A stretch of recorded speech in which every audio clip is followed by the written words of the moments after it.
मेरे वालिद ने तो कभी कारोबार किया ही नहीं। वो मेरे दादा की खड़ी की हुई एम्पायर थी जिसको कन्वीनियंटली उस पर आंखें बंद कर ली।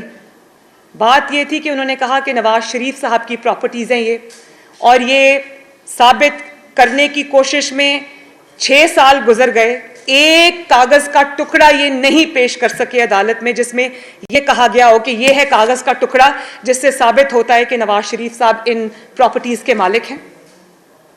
और वो जो मेरे दादा का कारोबार था 1930 से चलता हुआ, उसको ये कन्वीनियंटली माइनस कर गए। मेरे वालिद ने तो कभी कारोबार किया ही नहीं। वो मेरे दादा की खड़ी की हुई एम्पायर थी जिसको कन्वीनियंटली उस पर आंखें बंद कर ली।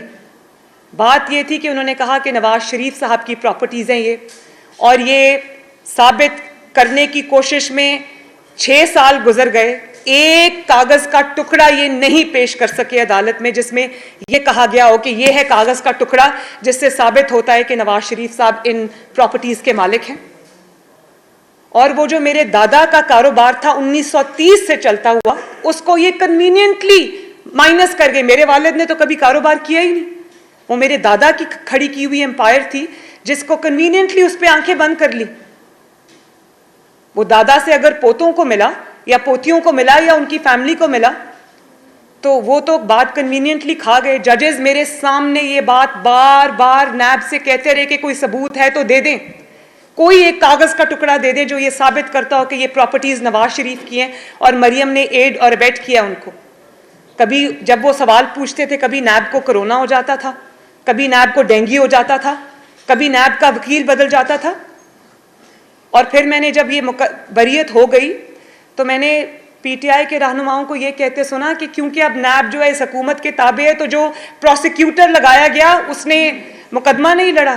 तो ये मैं कौम के लिए बता दूं, उनकी इंफॉर्मेशन के लिए, उनके नॉलेज के लिए, कि मेरे मुकदमे में आखिर तक वही 2 वकला, वही 2 प्रोसिक्यूटर्स रहे जिनने मेरा मुकदमा बनाया था। जिस दिन मेरी बरियत हुई, अल्लाह ताला का शुक्र है, उसी दिन वो सरदार मुजफ्फर अब्बासी साहब वही प्रोसिक्यूटर आर्ग्यू कर रहे थे जिन्होंने जज बशीर की अदालत में 8 महीने मेरा मुकदमा लड़ा मेरे खिलाफ। और एक और बात मैं आज क्लैरिफाई कर दूं, मैंने अपने वकील को ये हदायत दी थी कि मुझे नैब की नई अमेंडमेंट्स का फ़ायदा नहीं उठाना।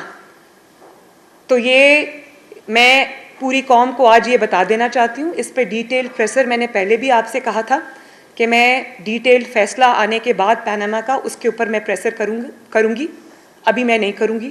फिर मैं बताऊँगी कि इस केस में क्या क्या हुआ और किस तरह से फाउल प्ले हुआ, किस तरह से साजिश हुई।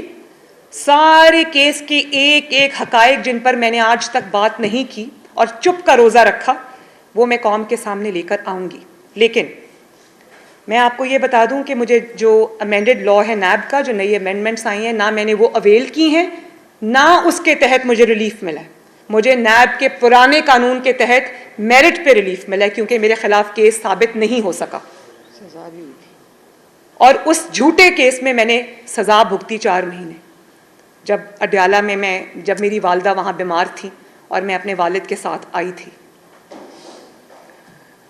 और फिर आपके अंदर इतनी हिम्मत कि आप इसको एनआरओ कहें।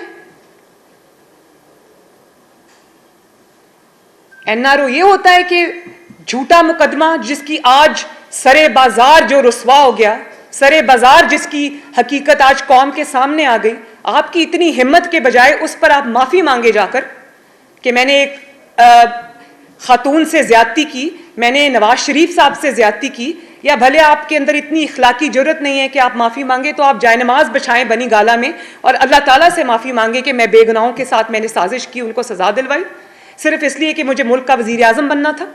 क्योंकि अगर वो मैदान में रहते तो मैं वज़ीर आज़म नहीं बन सकता था।